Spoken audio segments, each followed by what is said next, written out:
pajak. Senang sekali kami kembali berjumpa dengan kawan pajak semua di acara Forecast Podcast KPP PM 4. Nah, kali ini bersama saya ditemani oleh dua narasumber kita. Yang pertama dengan Pak Roni Zakaria. Selamat sore. Yang kedua dengan Pak Sigit Iwan Prasetyo. Salam bejo. Baik.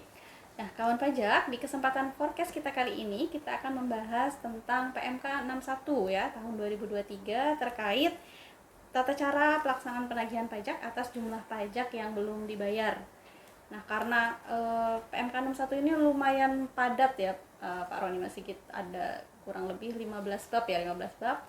Di forecast kita kali ini kita akan membahas terkait hal yang baru diatur terkait bantuan penagihan pajak, yang mana terkait bantuan penagihan pajak ini diamanahkan oleh pasal 44E ya, 44E Undang-Undang Harmonisasi Peraturan Perpajakan bahwa akan diatur lebih lanjut di PMK.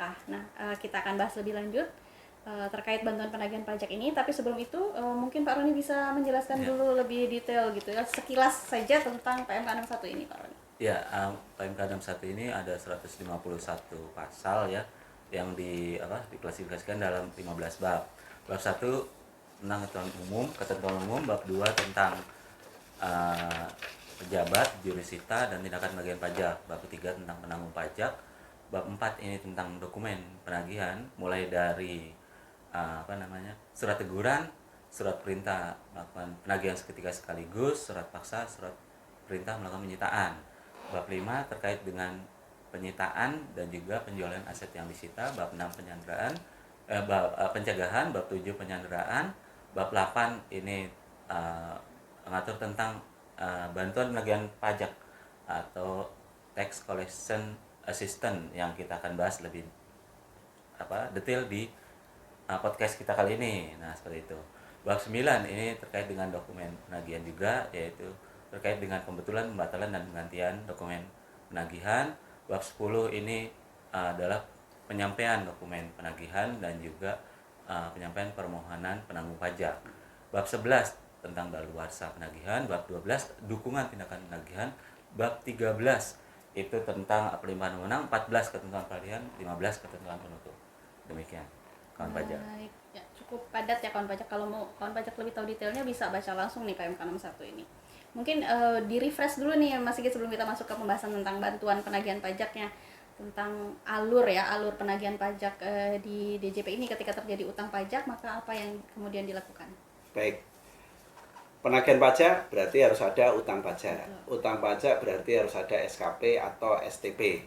Ditambah dengan klaim pajak dari negara mitra kalau pengen minta bantuan penagihan pajak. Tindakan penagihan dimulai dari surat teguran. Kalau bayarnya belum dibayar setelah lewat waktu, baru tindakan penagihan. Kalau dibayar sebelum lewat waktu, jangka waktu sebulan, berarti selesai. Teguran, belum dibayar lagi, surat paksa. Belum dibayar lagi, sita. Belum dibayar lagi, lelang.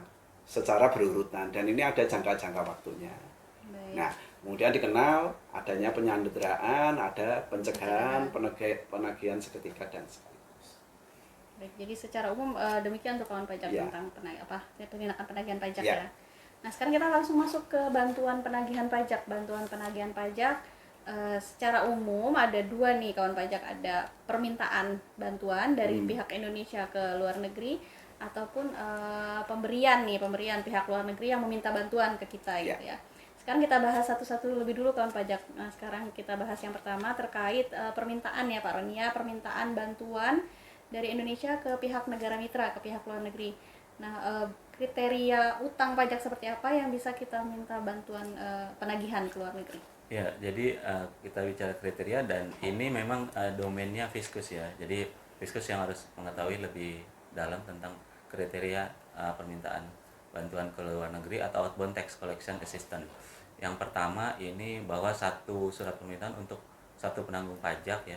Yang kedua terkait dengan penanggung pajak dan asetnya harus dipastikan ada di luar negeri. Seperti itu, memang ada.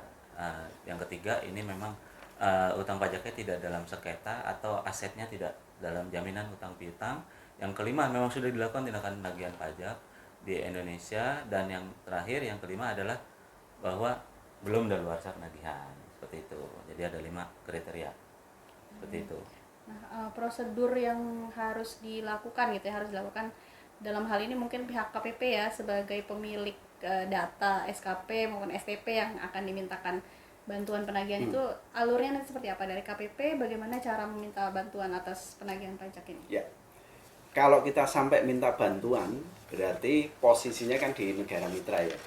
Posisi negara mitra itu penanggung pajaknya bisa jadi memang dia direksi atau pemegang saham yang berada di luar negeri. Bisa jadi. Atau orang yang sini lewat dari pencegahan di luar negeri, kan bisa jadi. Tapi yang jelas asetnya adalah di luar negeri. Dan itu data itu harus sangat akurat. Siapa yang menyajikan adalah pihak KPP jurusita. Dari mana? Bisa dari lewat EOI, dari aset trans ya. Kemudian direview. Siapa yang mereview? Kanwil otomatis. Kanwil lolos review, naik pemeriksaan, Direktorat Pemeriksaan dan Penagihan. Sudah lolos review, baru siapa yang akan ngomong nih? Yang akan berkomunikasi dengan negara mitra. Otomatis Direktorat Perpajakan Internasional yang lewat saluran yang ada. Kalau udah lewat saluran yang ada, baru kita minta bantuan ke sana untuk minta approval. Kalau sudah di approval ya kita tunggu. Kita tunggu. Ya semoga upaya penagihannya berhasil. Seperti itu. Baru nanti diinformasikan kembali ke kita. Jadi permintaan bantuan dilakukan secara berjenjang ya, secara berjenjang dari KPP dan di ujungnya nanti Direktorat Perpajakan Internasional yang akan berkomunikasi dengan pihak luar negeri.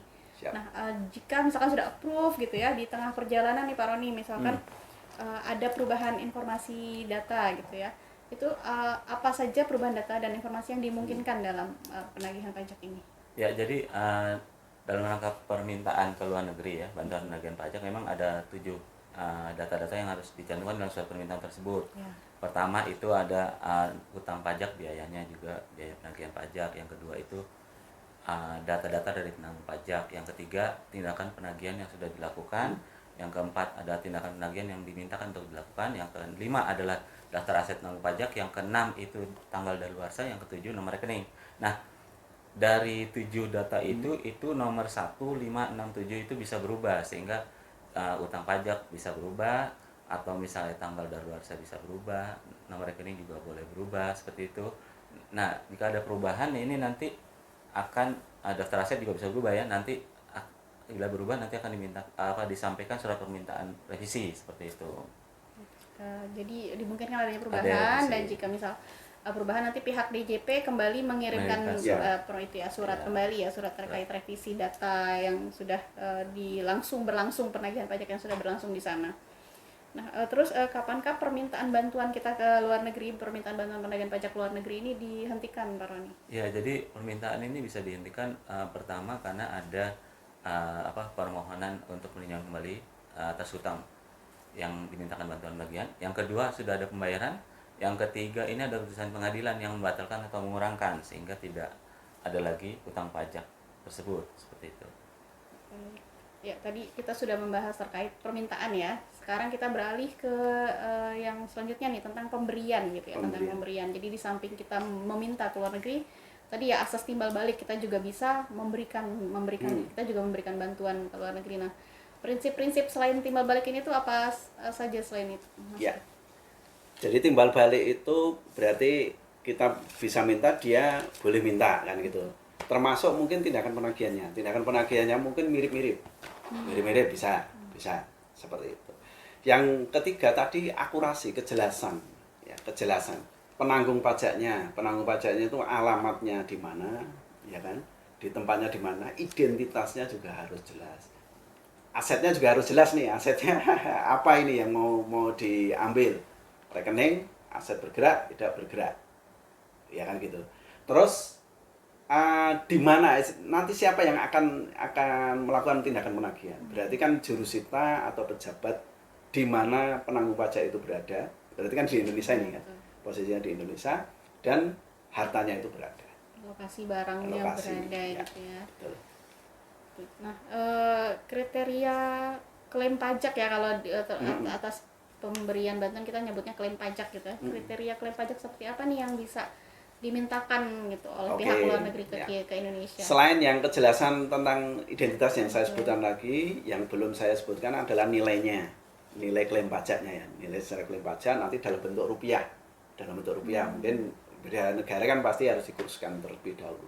Yang kedua, tindakan penagihan apa yang sudah dilakukan oleh mereka, jangan kosongan. Kita sudah diinfokan. Ya, gitu sudah ya, diinfokan.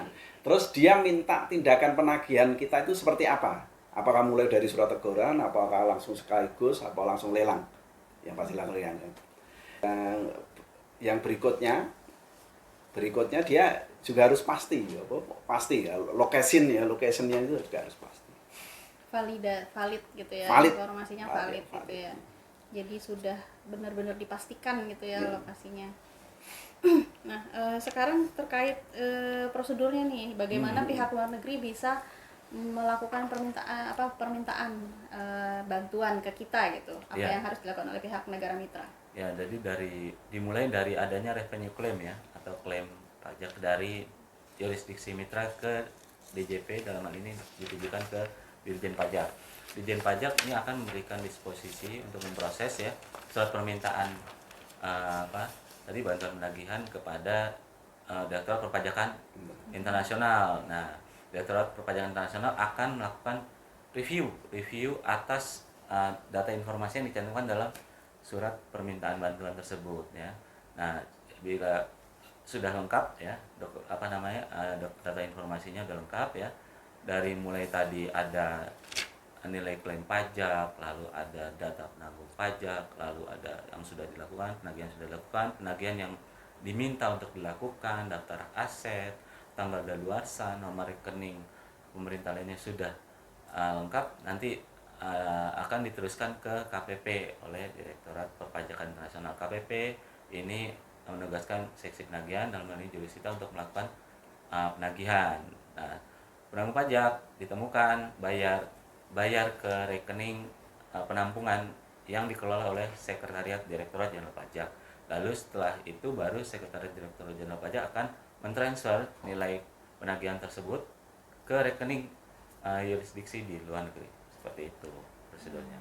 Jadi nanti pembayaran difasilitasi oleh Sesditjen gitu ya ke rekening negara mitra. Nah, ketika nanti sudah approve gitu ya, permintaan dari luar negeri gitu ya, kita akan memberikan bantuan ke luar negeri. Tindakan penagihan pajak apa yang DJP lakukan nih? Apakah kurang lebih sama atau ada perbedaan Mas Sigit? Kurang lebih sama ya. Sama, artinya memang tidak ada perbedaan sampai ke penyanderaan, pencegahan itu sama. Tapi sekali lagi tadi bisa jadi dia jumper, minta tindakan penagihannya langsung sita, boleh langsung sita, atau langsung lelang, silakan, diperbolehkan. Dengan memperhatikan memang kata kuncinya adalah belum daluarsa ya tadi Pak ya. Belum daluarsa ya, kalau sudah daluarsa ya kita informasikan bahwa itu memang sudah daluarsa. Baik. Jadi kurang lebih sama ya tindakan penagihan pajak atas klaim pajak. Nah, kapan pemberian bantuan penagihan pajak ini dinyatakan selesai, Pak Roni? Ya, bantuan penagihan pajak selesai jika memang sudah dilakukan tindakan penagihan pajak ya oleh Indonesia, dalam ini oleh seksi penagihan, lebih khususnya jurusita, sudah ditransfer oleh Sesditjen nilai tax collection tadi ke rekening yurisdiksi mitra ya sudah selesai. Atau jika memang gagal ya ini tetap dianggap selesai juga. Gagal ini bisa karena memang asetnya itu tidak ditemukan, atau misalnya asetnya itu ternyata jadi jaminan utang piutang, atau misalnya orang pribadi yang meninggal dunia, atau badannya udah pailit atau bubar, atau udah terlanjur daluarsa, terlewat seperti itu.